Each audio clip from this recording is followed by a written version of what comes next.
Welcome to the second video in our little mini-series on how to become a management consultant.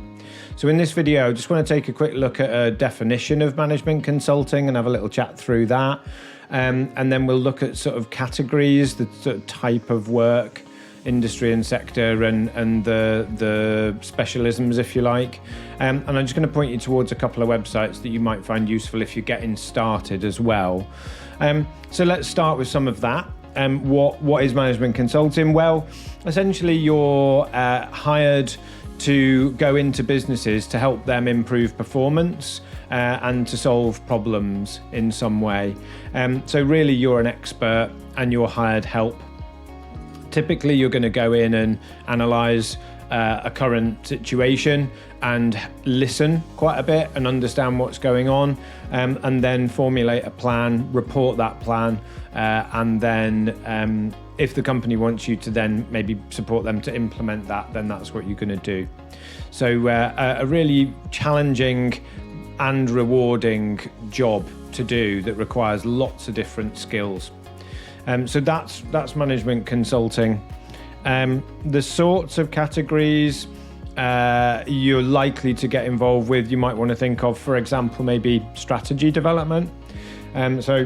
Strategy development would be assuming that you are an expert in business strategy or some other kind, like marketing strategy or something like that.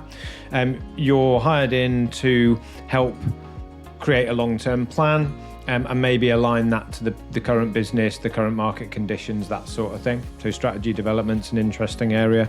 Operations optimization is another area, again, quite broad reaching.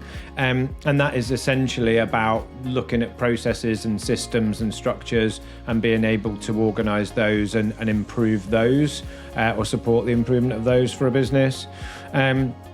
Change management, arguably I think all management consultants are going to need to be good at change management, but you can specialize in that and you can specifically help businesses to manage change. So it might be through an acquisition or a merger or something, a restructure or a downsizing or whatever it may be.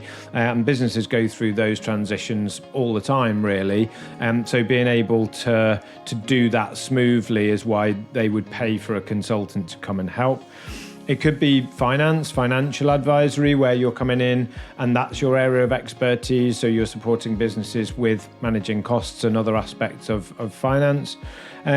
Could be technology implementation. So market analysis, looking at where there's competitive advantage through use of technology or something like that. So, and loads of other categories, you name it really.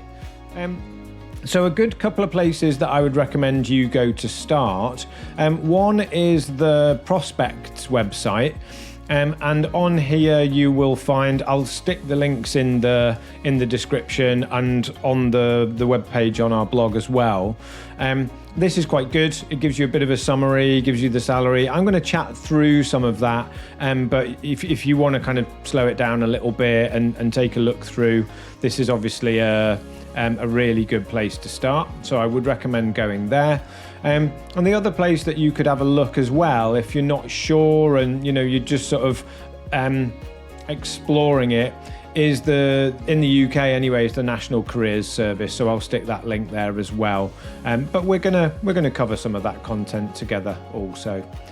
So we're going to move on to roles and responsibilities and the skills and so on that are required next, which is very much a kind of strength area for us. So I will see you on the next video.